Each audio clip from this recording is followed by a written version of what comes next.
Tegucigalpa President Juan Orlando Hernandez has been declared the winner of Honduras' disputed election, but that did little to quell unrest from weeks of uncertainty as challenger Salvador Nasser Allah called for more protests yesterday and the Organization of American States proposed a redo of the vote.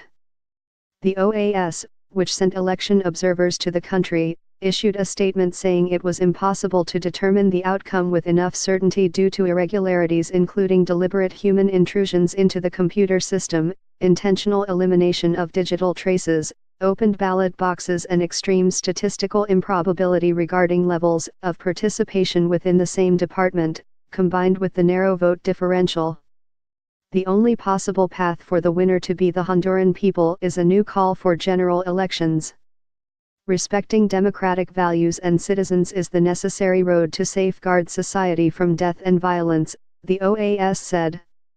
The Honduran people deserve an electoral exercise that offers democratic quality and guarantees.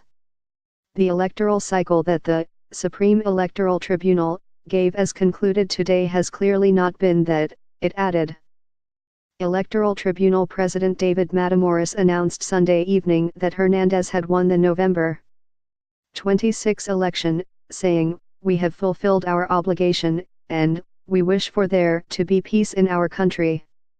According to the court's official count, Hernandez won with 42.95% to 41.42% for Nasser Allah, who well before the announcement had challenged the result and said he would not recognize it.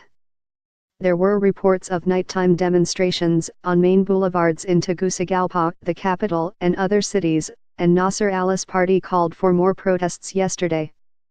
At least 17 people have died in violent street clashes since the vote. There was no immediate public comment by Hernandez, whose sister Hilda Hernandez, a cabinet minister, died Saturday in a helicopter crash. Earlier in the day, Nasser Allah traveled to Washington to present what he called numerous examples of evidence of alleged fraud. He said he planned to meet with officials from the OAS, the U.S. State Department and human rights groups. Interviewed by UNTV during a layover at the Miami airport, Nasser Allah called Hernandez's re-election illegitimate and said he would ask the OAS to invoke its democratic charter against Honduras. The declaration by the court is a mockery because it tramples the will of the people, Nasser Allah said.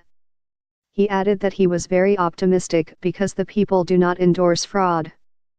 Former President Manuel Zelaya, a Nasser Allah ally, called for civil disobedience.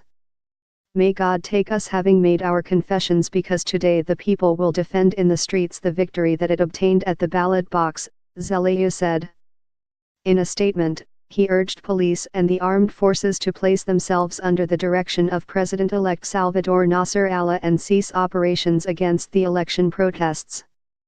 The first results reported by the Electoral Court before dawn the day after the November 26 election showed Nasser Allah with a significant lead over Hernandez with nearly 60% of the vote counted.